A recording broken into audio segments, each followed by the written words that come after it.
ಎಲ್ಲರಿಗೂ ನಮಸ್ಕಾರ. ಒಂದು ಕಾಮೆಂಟ್ ಬಂದಿತ್ತು ನನಗೆ.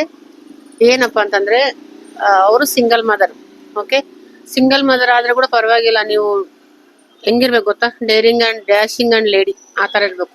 ನಾನ್ ಸಿಂಗಲ್ ಮದರು ಅನ್ನೋದು ಫಸ್ಟ್ ಮನಸ್ಲಿಂದ ತೆಗೆದಾಕ್ರಿ. First question.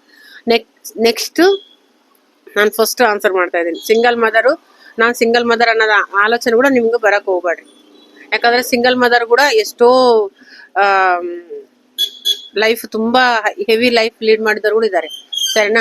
ಸೆಕೆಂಡ್ ಕ್ವಶನ್, ನೀವ್ ಹೇಳಿದೇನ್ ಗೊತ್ತಾ, 80 ರೂಪಾಯಿ ನೀವ್ ಹೇಳಿದ್ರೆ ಪ್ಲೇನ್ ಬ್ಲೌಸ್ಗೆ 60 ರೂಪಾಯಿ ಕೊಡ್ತಾರೆ, ಅದನ್ನು ಕರೆಕ್ಟ್ ಆಗಿ ಕೊಡಲ್ಲ, ಇವತ್ತು ಕೊಡ್ತೀನಿ ನಾಳೆ ಕೊಡ್ತೀನಿ ಅಂತ ಸತಾಯಿಸ್ತಾ ಇದ್ದಾರೆ. ನೀವು ಅವಾಗ ಏನ್ ಮಾಡಿ, ಅವ್ರ ಬಟ್ಟೆ ಕೊಡಕ್ ಹೋಗ್ಬೇಡ್ರಿ.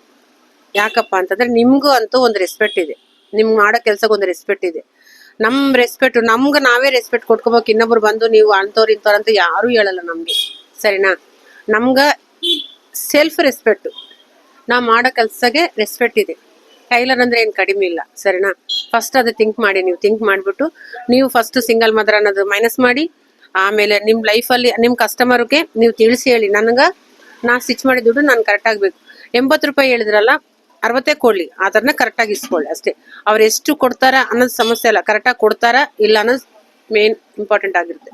ಸರಿನಾ? ನೀವೇನ್ ಚಿಂತೆ ಮಾಡಕ್ ಹೋಗ್ಬೇಡ್ರಿ. ನಿಮ್ಗೆ ಏನೇನು ಕ್ವಶನ್ಸ್ ಇದ್ರೆ ಈ ತರನೇ ಕಾಮೆಂಟ್ ಮಾಡ್ತಾ ಇರಿ. Thank you.